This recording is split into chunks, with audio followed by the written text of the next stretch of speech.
Il se rassasie de l'abondance de ta maison, et tu les abreuves au torrent de tes délices, car auprès de toi est la source de la vie. Par ta lumière, nous voyons la lumière. Psaume 36, 9, 10. Frère Maxime nous dit qu'il avait une grande aspiration pour quelques dons de la part de Dieu.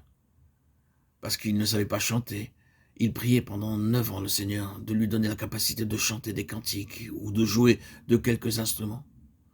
Je pensais, nous dit-il, que si je savais jouer du violon, je pourrais alors faire une grande œuvre pour Dieu.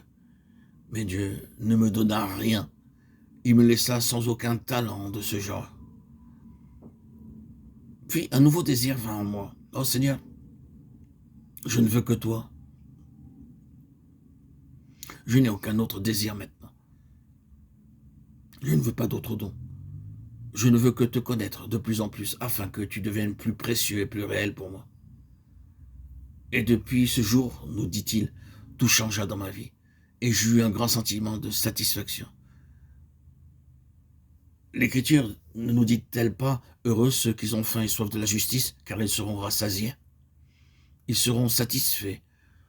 Et nous le serons lorsque nous commençons à prier ainsi, Seigneur, je n'ai aucun autre désir. Je ne viens pas à toi pour une quelconque faveur. Je ne demande rien que d'être avec toi pour toujours, jouir de ta présence et sentir tes bras autour de moi. Ceux qui ont faim et soif de la justice, car ils seront rassasiés, Matthieu 5, 6.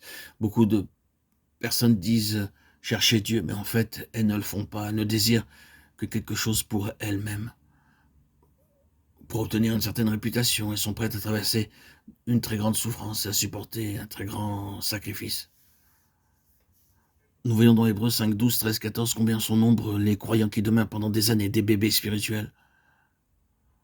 Vous trouvez beaucoup de personnes comme cela. Ce n'est que lorsqu'elles traversent le trouble, la détresse, l'affliction, le chagrin, qu'elles commencent à prier. Soyez donc parfaits comme votre Père Céleste est parfait.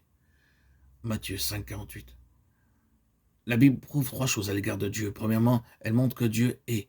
Dans leur folie, des hommes de toute race ont essayé de prouver qu'il n'y a pas de Dieu. Mais la Bible déclare qu'il est un Dieu vivant et personnel, un Dieu qui nous aime. Nous pouvons l'entendre, le sentir, lui parler. La Bible nous montre que Dieu est amour.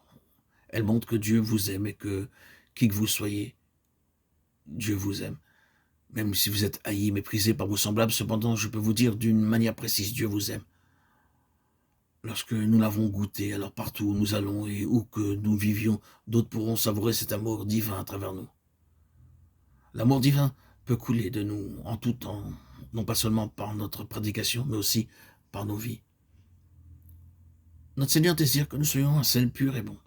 Bien qu'il adressa ses paroles à une très grande foule sur la montagne, et qu'on ce n'est vraiment que quelques disciples seulement. Non pas qu'il ne voulait pas que cette multitude soit aussi ce bon sel pur, mais parce que la majorité d'entre eux n'étaient en quête que de pain et de poisson. Il résulte tout le sermon sur la montagne en un verset. Soyez donc parfaits comme votre Père Céleste est parfait. Matthieu 5, 48.